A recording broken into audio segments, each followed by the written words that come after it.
សេចក្តីប្រកាសព័ត៌មានកម្ពុជាតវ៉ាជំទាស់នឹងទស្សនកិច្ចត្រួតពិនិត្យទីតាំងដោយគ្មានការអនុញ្ញាតដឹកនាំដោយប្រធានចារកម្មកងទ័ពថៃនៅក្នុងទឹកដីកម្ពុជាក្រសួងការបរទេសនិងសហប្រតិបត្តិការអន្តរជាតិនៃព្រះរាជាណាចក្រកម្ពុជាសូមធ្វើការតវ៉ាយ៉ាងខ្លាំងជាផ្លូវការ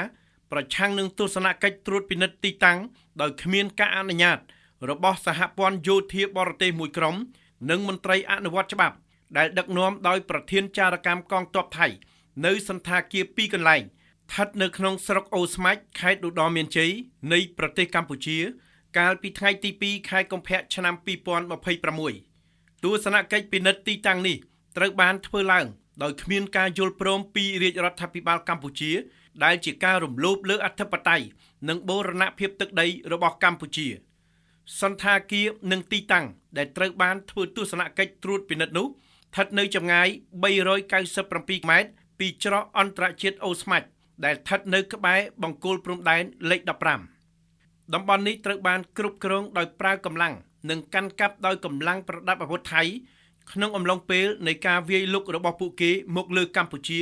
ចន្លោះពីថ្ងៃទី7ដល់ថ្ងៃទី27ខែធ្នូឆ្នាំ2025កម្ពុជាបដិសេធនិងជំទាស់យ៉ាងដាច់អហង្ការចំពោះប្រតិបត្តិការដែលធ្វើឡើងដោយកងកម្លាំងយោធាថៃរួមទាំងការអនុវត្តអធិបតេយ្យរបស់ថៃដោយខុសច្បាប់តាមរយៈការរៀបចំទស្សនកិច្ចដោយដែលបានរៀបរាប់ខាងលើដែលជាការរំលោភលើធម្មនុញ្ញអង្គការសហប្រជាជាតិនិងធម្មនុញ្ញអាស៊ាននិងជាការប៉ុនប៉ងធ្វើឲ្យស្របច្បាប់នៅការកាន់កាប់របស់ខ្លួនលើទឹកដីអធិបតេយ្យរបស់កម្ពុជាទន្ទឹមនឹងការបដិសេធយ៉ាងដាច់អហង្ការចំពោះសកម្មភាពរបស់ប្រទេសថៃរាជរដ្ឋាភិបាលកម្ពុជាបញ្ជាក់សារជាថ្មីនៅការបដិញ្ញាចិត្តដ៏ខ្ជាប់ខ្ជួននិងឥតងាករេរបស់ខ្លួនក្នុងការស្វែងរកដំណោះស្រាយចំពោះជម្លោះព្រំដែនទាំងអស់ជាមួយប្រទេសថៃក៏ដូចជាជាមួយប្រទេសជិតខាងទាំងអស់របស់ខ្លួនតាមរយៈមធ្យោបាយសន្តិភាពស្របតាមច្បាប់អន្តរជាតិហើយកម្ពុជា